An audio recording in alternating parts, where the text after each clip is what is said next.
Wallace.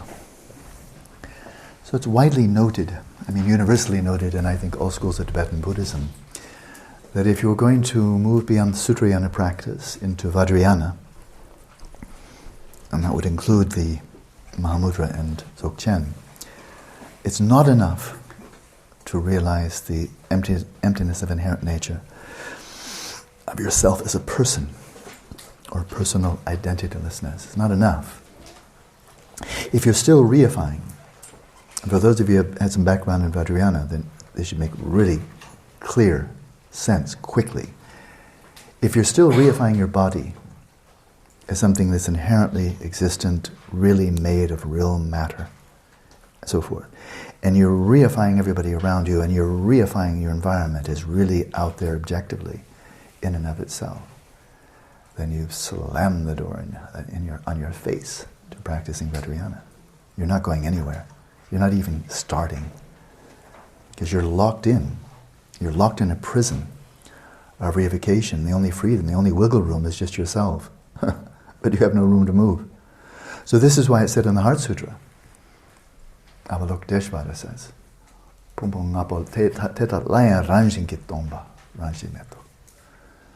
that it's not only, he says, it's the five skandhas also. Remember it? The five skandhas also are empty of inherent nature, not just the self. Shariputra's figured out the self. He's got that. He's a good Shravak. But it's not just that the skandhas, the five skandhas, the body, feelings, and so forth, it's not just that they are empty of a self. There's no inherently existent person in there. While they're real, that in fact is the Theravada position. It's pretty deep, but then I think it's limited. Realizing the emptiness, that there's no real agent in here, no real self, self-existing self. But it's so easy, and it's kind of so obvious, but of course my body's real. Shall I start slapping it, show you how real it is? My feelings are real, gosh, they're much more real than my feelings. And mental events, kleshas are real, my goodness, they really beat me up. Virtues are real, oh, I like them. The surrounding environment, well, God, there we are. What's more real than Tuscany? There it is. We're all there for plain for all to see. It's very, very easy. It's taking appearances at face value. But what if appearances lie? What if they're misleading? And so,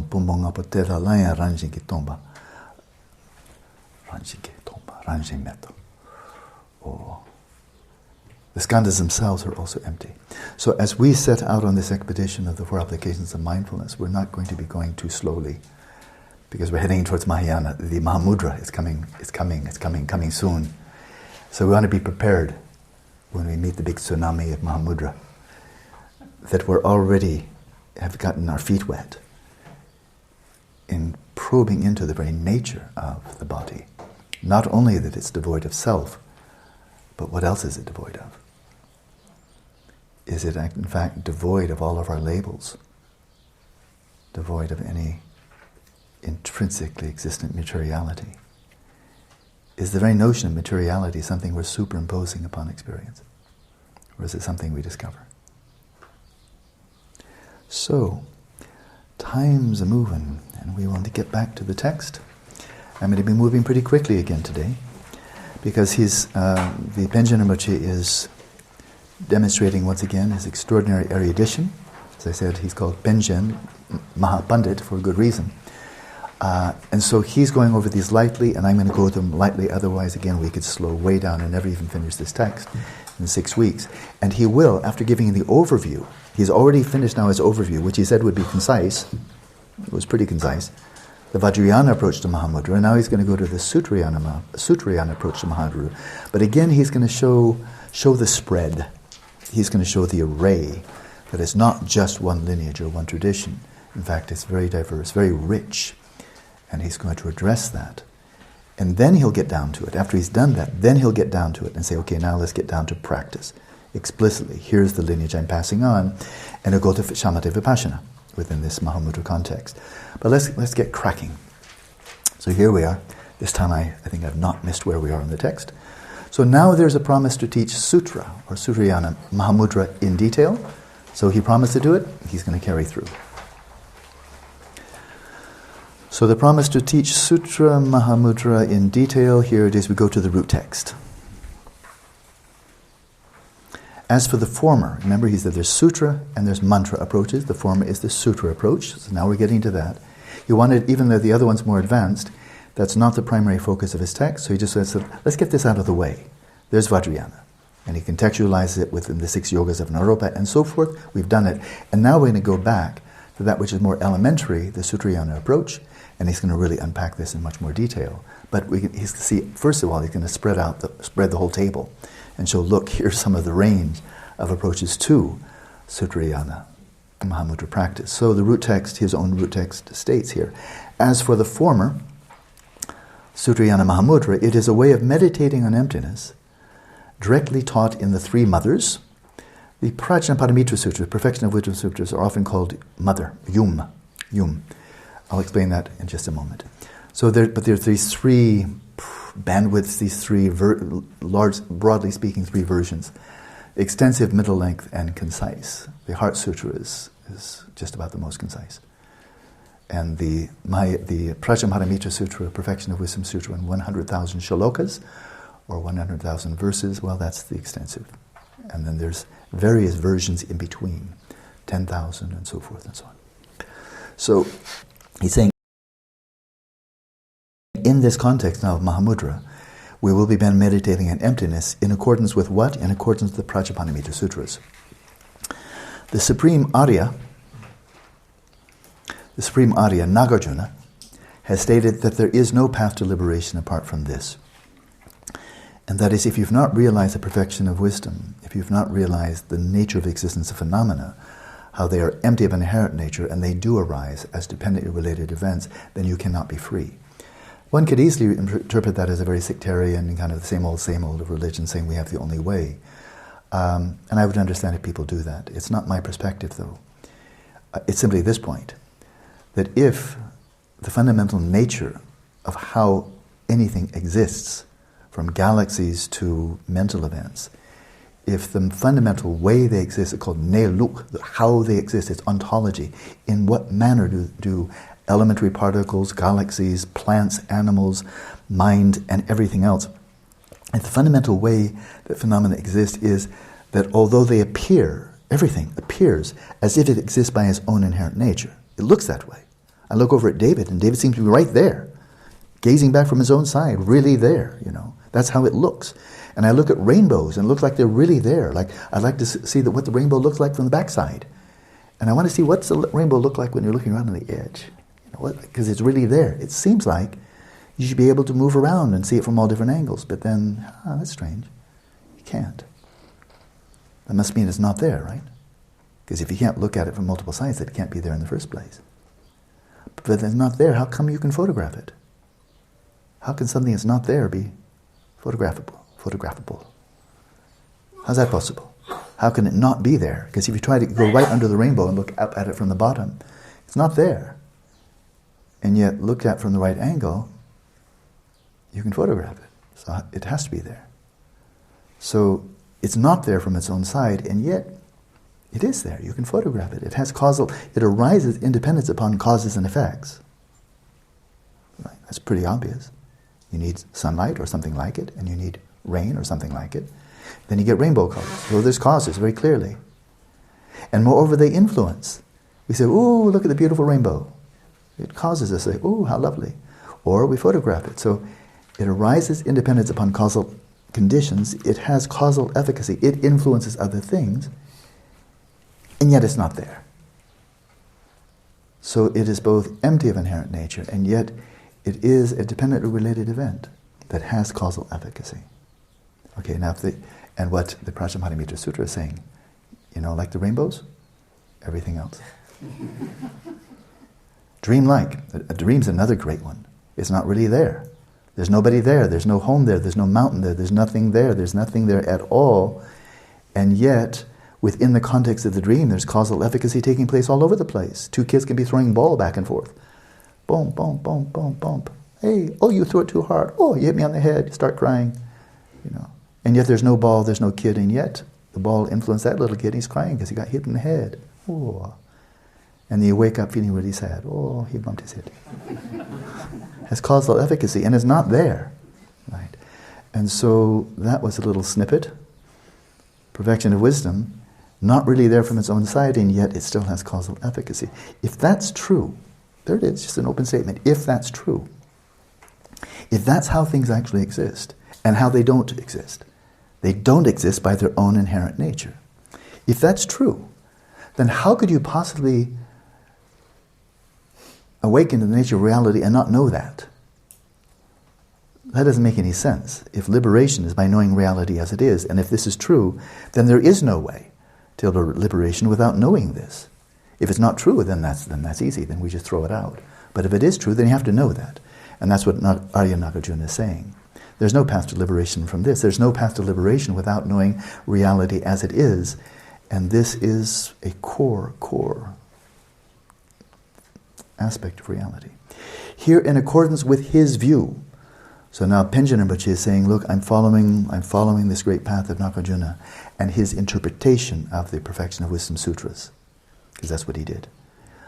Here, in accordance with his view, I will give guidance on Sutra Mahamudra by way of pointing out.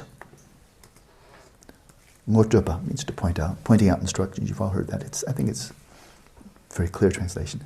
By way of pointing out the nature of mind.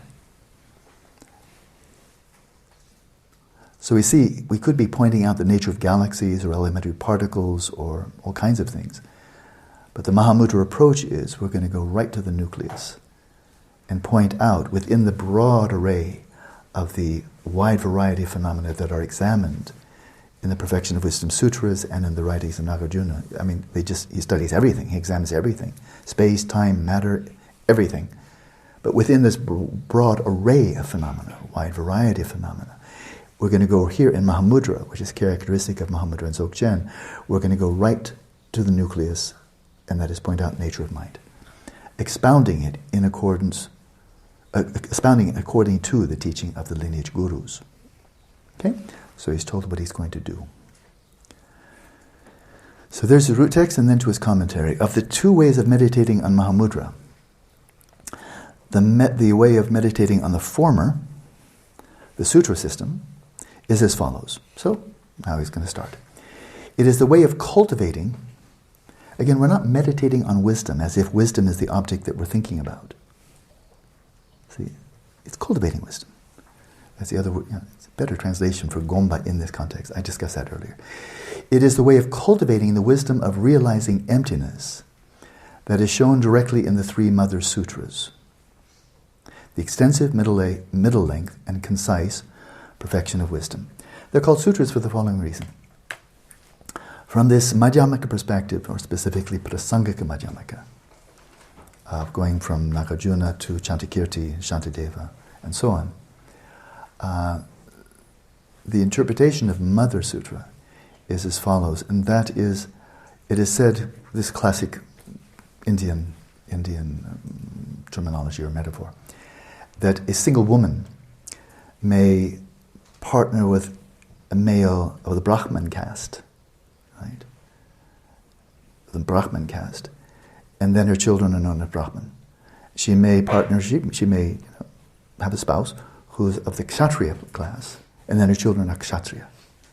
Or she may partner with somebody from the Shudra class, and then her children are Shudra. Same mother, but depending on who she partners with, then the children bear the lineage, the patrilineal lineage. That's just the way it was. We can like it or lump it, but that's just true, and it's been true in many, many cultures. And so, if one approaches the perfection of wisdom with a Shravaka motivation, bear in mind it's not a school, it's a motivation, it's an aspiration, right? If one does so with a Shravaka motivation, the Shravaka motivation is the male, the father, and the father enters into the mother perfection of wisdom and yields the child of a Shravaka Arhat. That's what happens. Because your motivation. It's the same mother. But because the male was a Shravaka, then the child is the Shravaka Arhat. That's what she'll give birth to. The union of the Shravaka motivation with the perfection of wisdom will give rise to a Shravaka Arhat. And then we have the Pratyeka Buddha, the Pratyeka, those following, path of their own individual liberation. Same thing. They also go to, and so there's the male, and if the Pratyeka Buddha then enters into the mother, perfection of wisdom, then you become Pratyeka Buddha. That's where it culminates. Where if it's with a bodhisattva motivation, the bodhisattva is the male entering into the mother, Prapachamādamita, then what comes out of that is a Buddha. Right? So that's why it's called the mother, that depending on what is united with her in terms of motivation, and then all the skillful means, the 6 perfections for the bodhisattva, the 3 higher trainings for the Shravaka, emphasis on dependent origination, the 12 links of dependent origination for the Pratyeka Buddha, then someone else will emerge. So that's why it's called mother. Okay. So this way of meditating is praised in the Mother of the Conquerors, so the classic text as you can see, as the true life of the path of the 3 vehicles. Sravakayana, Pratyeka Buddhayana, Bodhisattvayana. It is said that apart from this way, apart from perfection of wisdom, there is no other kind. There is no kind of contrary path, contrary incompatible. There is no other kind of contrary path that leads to liberation. So it's a strong statement.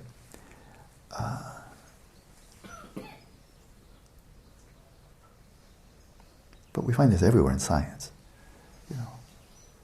And that is, if something is true, then it's just true, and it's not being sectarian. It's saying this is the way things are. If you don't understand that, then you don't understand the bigger picture. And so the Supreme Arya Nagarjuna teaches, it is said that the path to liberation that is definitively upheld by the Buddhas, Pratyeka Buddhas, and Shravakas is this one alone, and no other. This is certain. And this is certain. So this is clearly from the Mahayana perspective. I mean, the Perfection of Wisdom sutras are Mahayana sutras, and it's speaking from that perspective. And so this is why it's stated from this perspective that if one realizes only personal identitylessness, or if you realize only that your 5 skandhas are empty of a self, that they're impermanent, that they're of the nature, they're unsatisfactory nature, unsatisfying nature, dukkha nature, and that they're devoid of self, anatman, then this will cleanse a whole bandwidth of your mental afflictions. And that'll be wonderful. You'll be much lighter for it. You'll be much more at ease for it. You may have much less suffering as a result of that.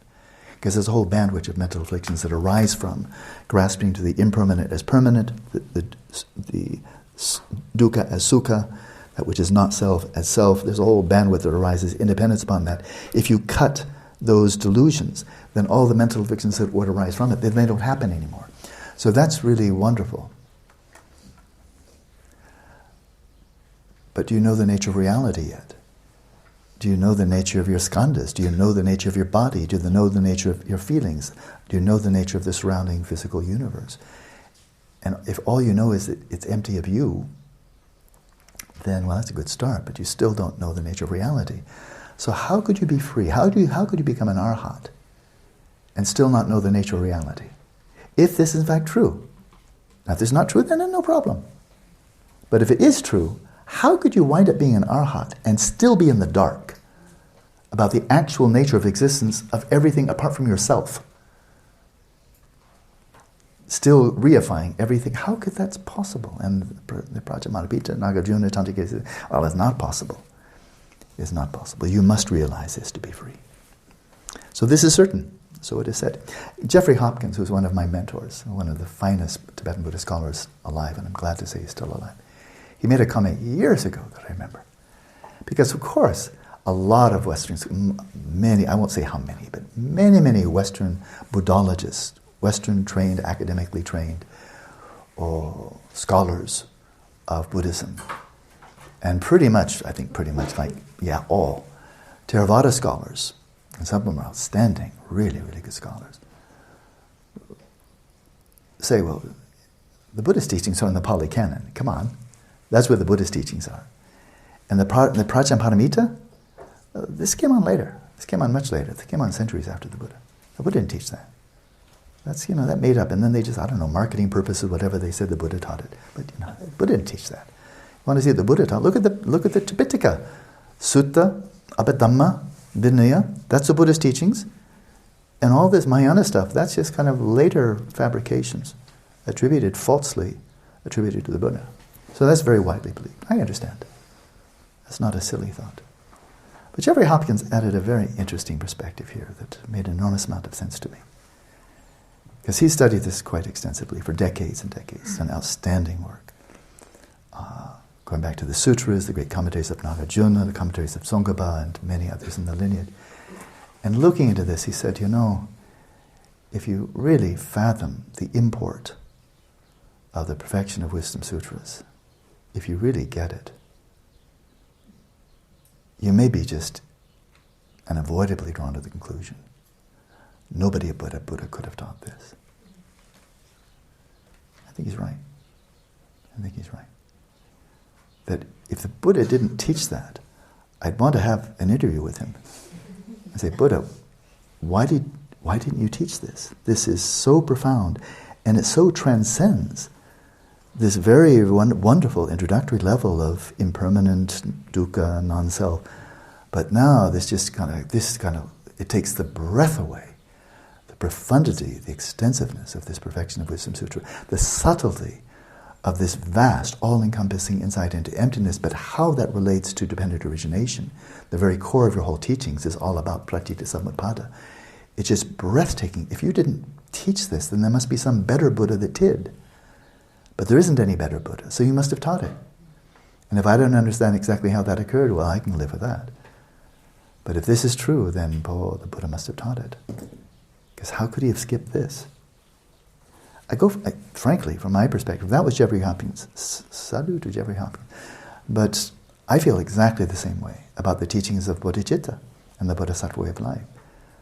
Let's face the fact, the Buddha was a Buddha. He was not a Shravaka Arhat. He was not a Pratyeka Buddha. He was a Samyak Sambuddha. He was a fully awakened Buddha.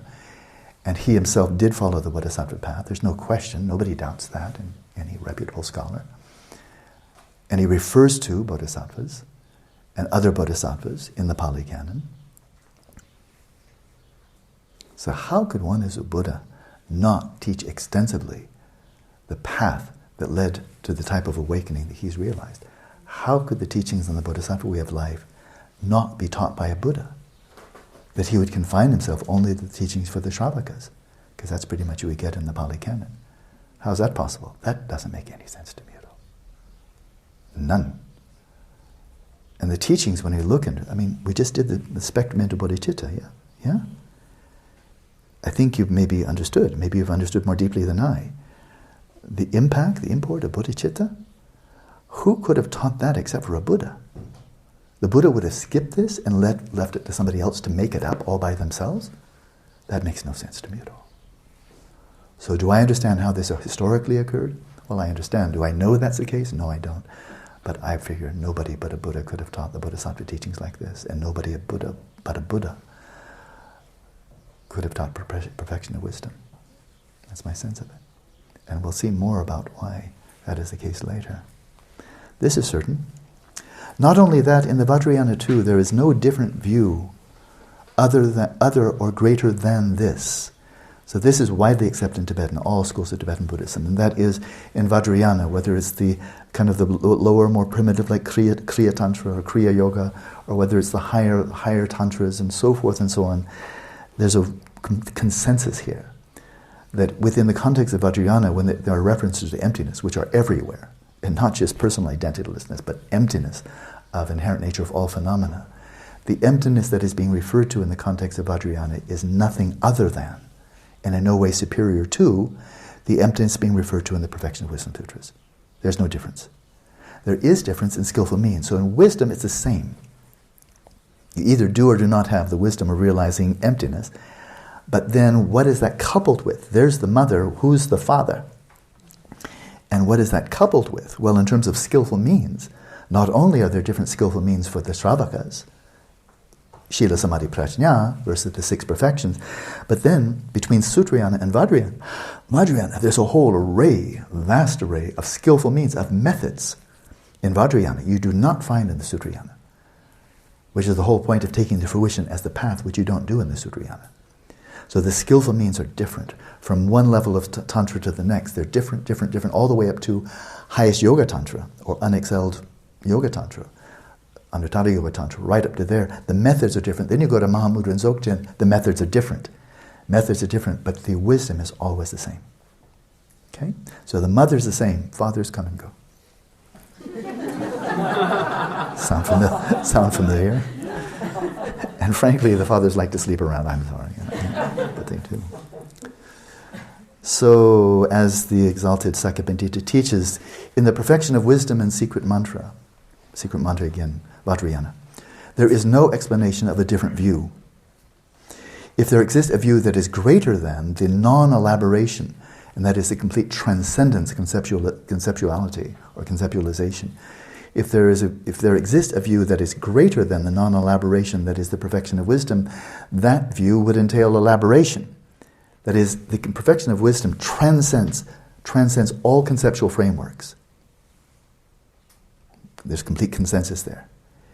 If there were something that were superior to it, then it would entail reintroducing conceptual frameworks. Since it is unelaborated, there is no distinction.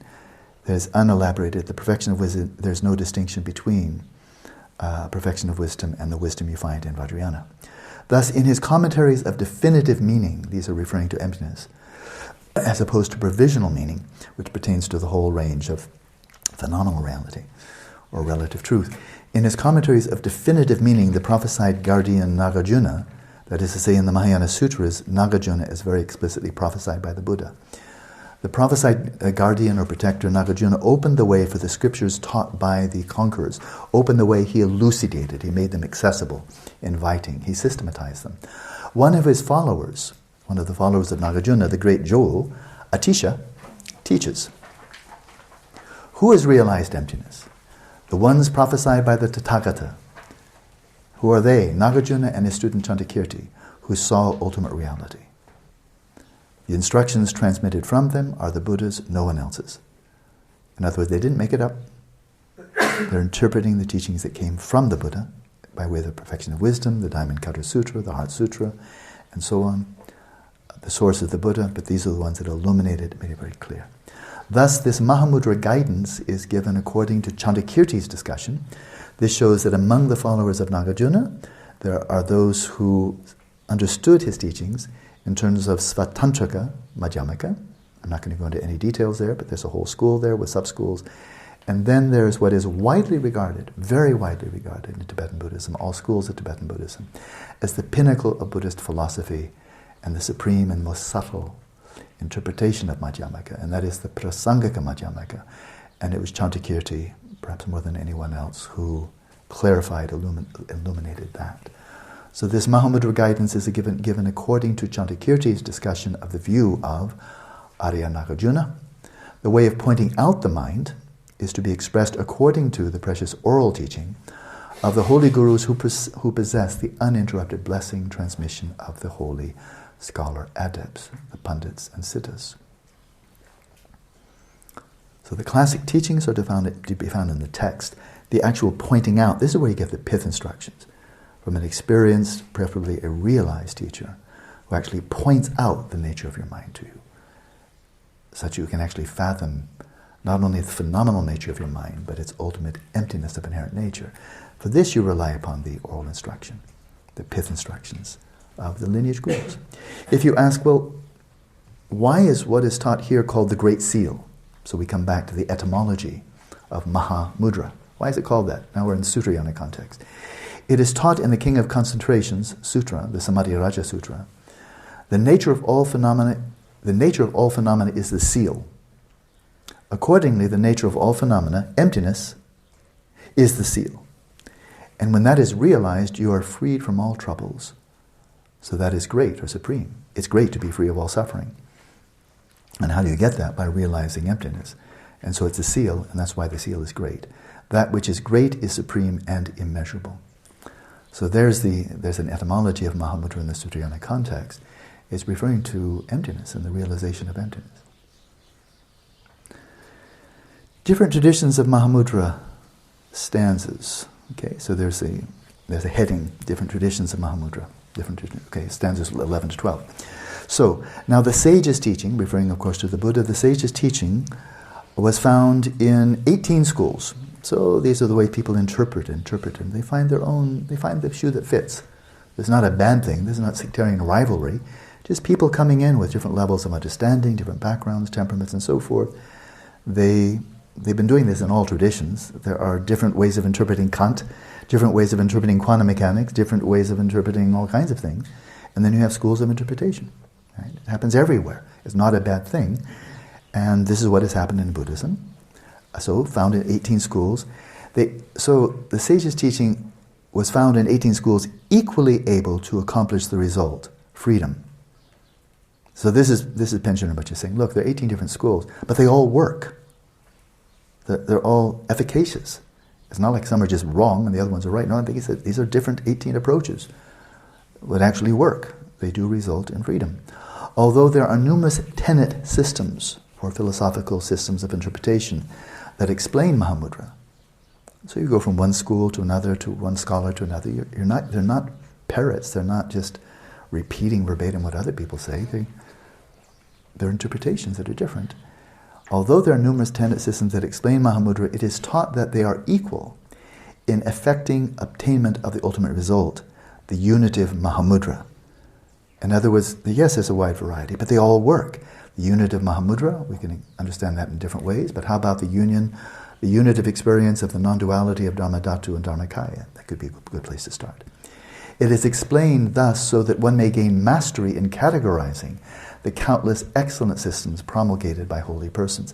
So why is he saying this? Why is he taking this very ecumenical approach, this very radically non-sectarian approach?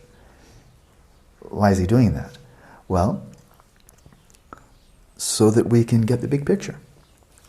And he's doing his approach here, which I tremendously admire, and not all Tibetan Lamas or Indians follow suit.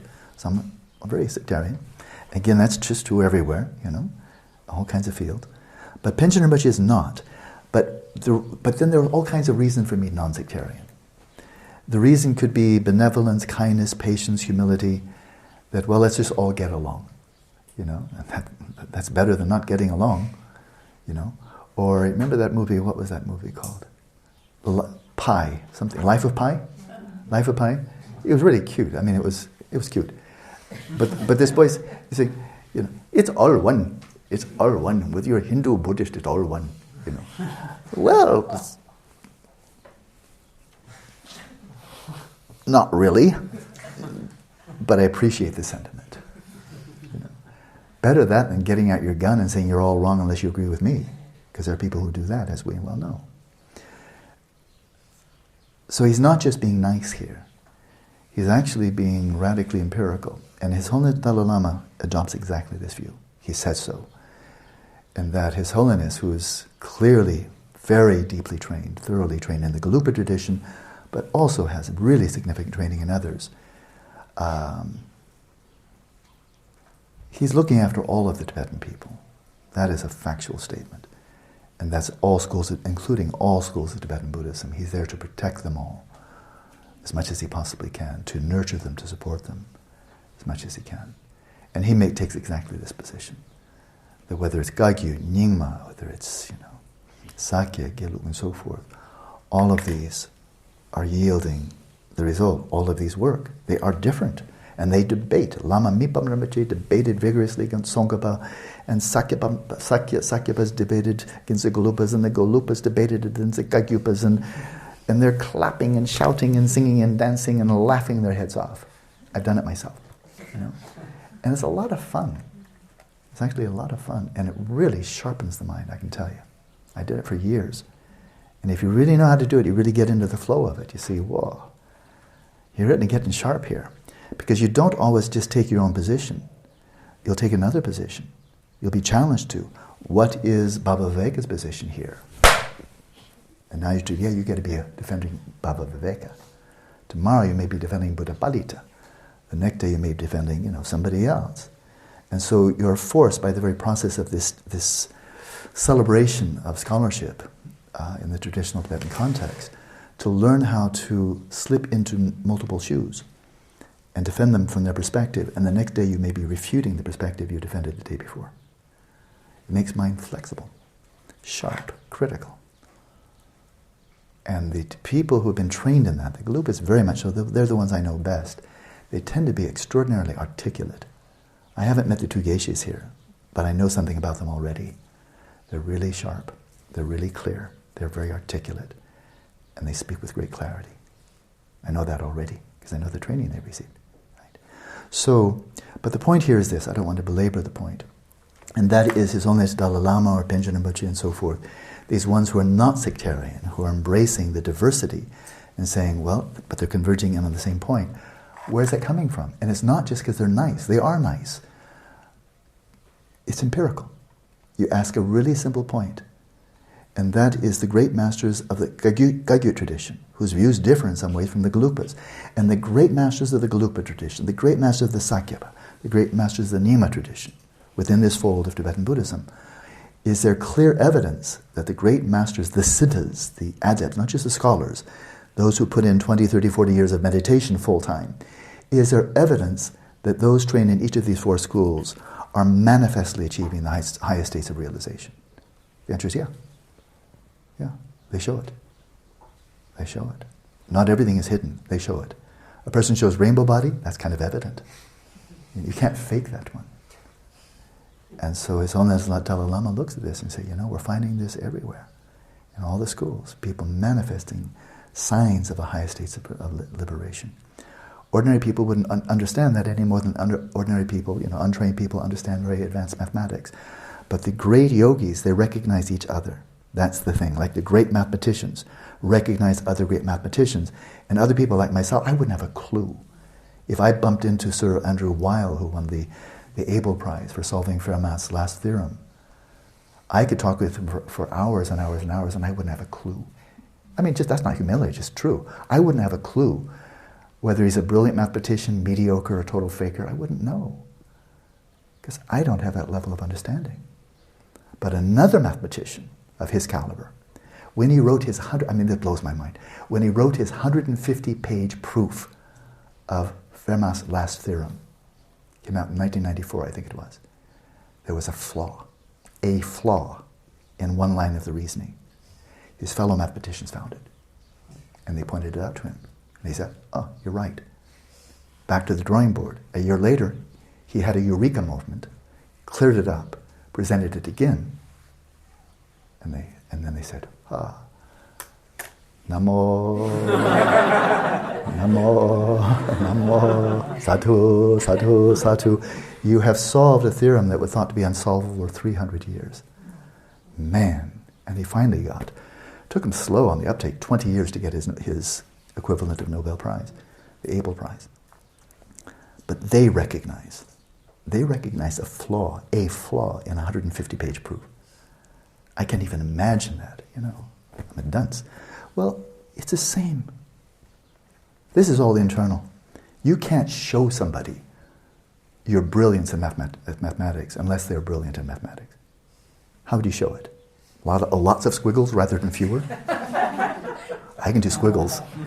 Want to see my squiggles? They don't mean anything, but they can be pretty cool. The great yogis, they recognize each other. When His Holiness just saw Kuno Lama Rinpoche, he saw him and he prostrated. He saw. Other people see, oh, nice old Indian man. So that's why. Because they actually yield a result. That's why. And not just because we're being friendly and non-sectarian. They actually work. It's like medicine. There may be 20 different ways to cure a disease. But if they all cure the disease, and even if they're very different, hey, they all work. They don't have to be compatible with each other. They don't have to agree with each other. They can be complementary, and that's enough. But all that really matters when all is said and done is, did it heal or not? Did it bring you to awakening or not? That's all that really matters. Not orthodoxy, efficacy. So I'm going slowly here. I wish I could go faster. I love it too much. I'm attached. So there we are. So we're back to the root text, joining the connate. So he's doing a big panoramic display here. Joining the connate, that's a tradition. The amulet box, the tradition. The fivefold equal traced, the 4 letters, that's a tradition. Pacification, that's a tradition. Severance or chut, that's a tradition. Great perfection, you know that one. and guidance in the Madhyamaka view, these and other teachings, he says this in root text, are called by many names individually, but when examined by a yogi who has mastered definitive meaning, who really knows what's going on, has been well trained, who has mastered definitive meanings of scriptures and reasoning, and possesses inner experience, that combination of superb erudition and profound experience, when you have those two together, they come down to a single view. That's what he's saying here. If you are very erudite, and you've studied with an open mind, without prejudice or bias, and you have profound insight in yourself, then you will see this is the way it is. They're all complementary. They come to the same view, the same realization. Je Gampopa, the great disciple of Milarepa, developed students by way of the 6 topics, the fivefold meaning and joining the connate. Although there are some discrepancies in versions of the root text for joining the connate, I read it as follows. Let's read it a little bit more, otherwise we'll be here for a long time. The connate ultimate reality of the mind. It's chitta. I have to pause, doggone it. Chitta. So to translate it as mind itself is fine, but it doesn't really tell you much. Chitta is not just the mind itself, like Mary Kay herself or Claudio himself. It's not like, it's much more than that. Dhammata just doesn't just mean phenomena themselves. Dhammata means the ultimate nature of reality. The ultimate, it means emptiness. It's the ultimate mode of existence of phenomena. Dharmata and chitta, and that's the ultimate nature of dharmas, is dhammata, ultimate reality. Chittata is the ultimate reality of the mind. Not just its phenomenal aspect. Get right down to the core. What is it at its core? It's the ultimate reality. Chittata. Well, here he says it. The connate, you're born with it. Ultimate reality of the mind is the dharma body. That's dharmadhatu. Dharmakaya. Well, that pretty much says it all. It's not just that your mind itself is dharmakaya. It's the ultimate reality of your mind is dharmakaya. Connate concepts are waves of the dharmakaya. Effulgences, displays of the ocean of dharmakaya. Connate appearances are the light of the dharmakaya. Appearances and the mind are connately inseparable. The fundamental theme of non-duality, which is not prevalent in the Theravada tradition and absolutely prevalent in all Mahayana schools, are inseparable. They're non-dual. Appearances and mind are connately inseparable, indivisible.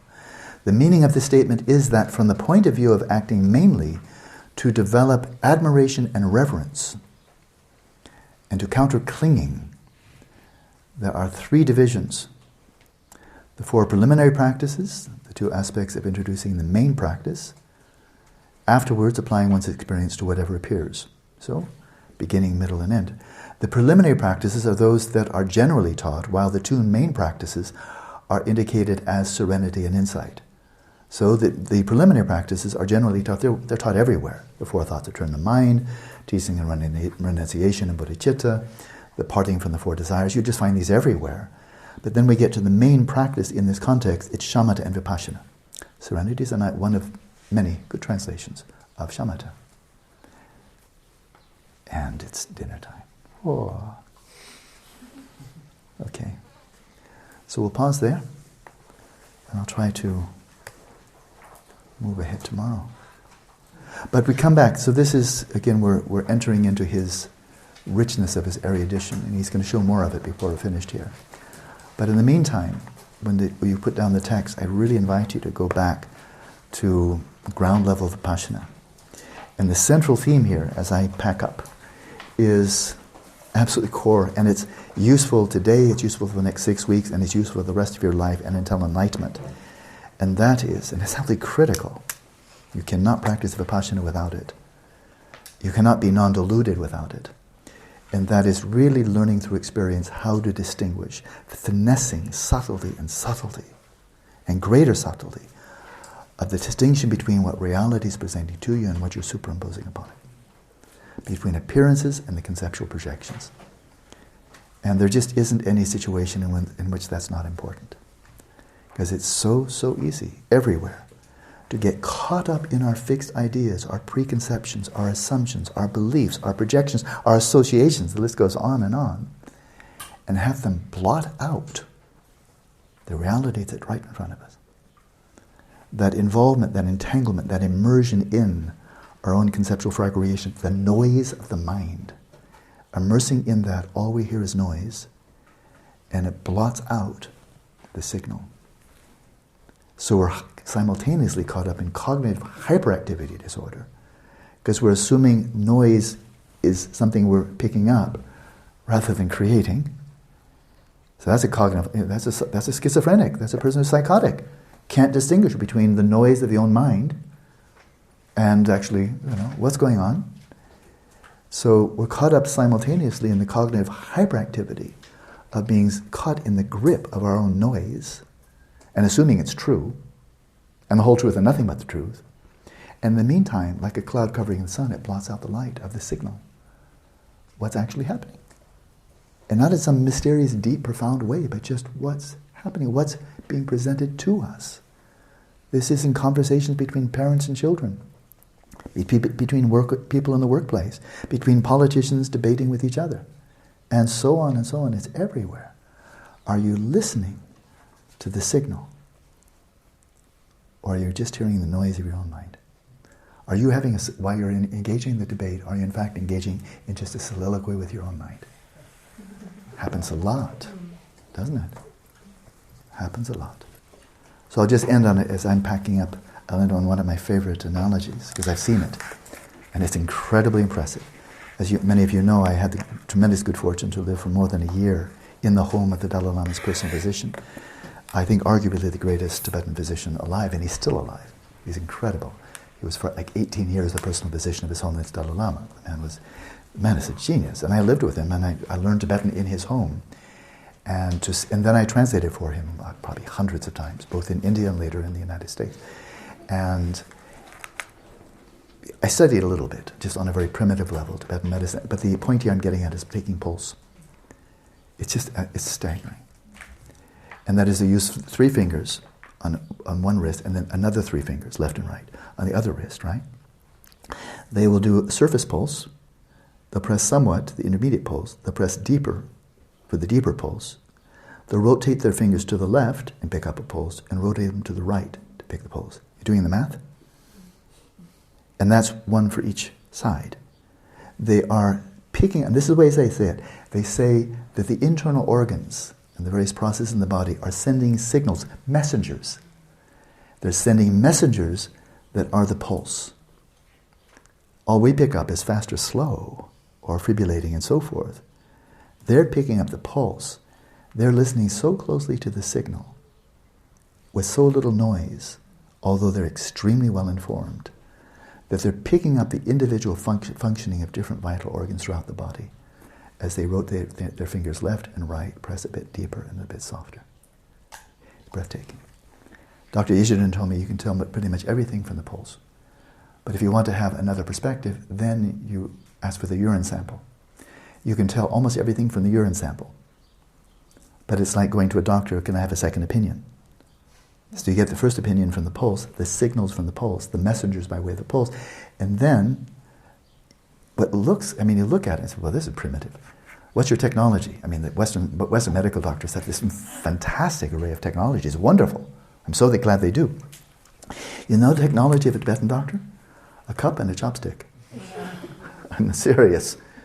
Pee into a cup, should be clean cup, and a chopstick to stir it. And then they're picking up the signals from the urine. The size of the bubbles, how fast they form, how fast they dissipate, the gradients of color within it, the degrees of sedimentation. The list goes on and on. You get almost everything from either one, but then you cross-vector, and then you nail it. This is listening carefully to the signal. And it takes at least 2 years to get a handle on it, of taking pulse diagnosis. 2 years. And it takes a lifetime to become a master. It's really quite breathtaking. That signal. They have no technology. They don't even have thermometers. Really, no thermometers. They've got their fingers and their eyes, and they'll smell. And occasionally they'll taste. The really good ones don't need to do that anymore. But I'm sure for the medical students, they make them take their share of urine. Your turn. So, signal of demise. There it is. This is absolutely crucial for Vipassana. But it's also crucial for having healthy relationships, and crucial for running a business, and crucial for running a government, and crucial for being a scientist in any field of science. Signal to noise, signal to noise. You first have to distinguish between the two. If you conflate them, you're screwed. Distinguish between the two, and then see what you can do about diminishing the noise. That's Vipassana. Good. That'll keep you busy for a day.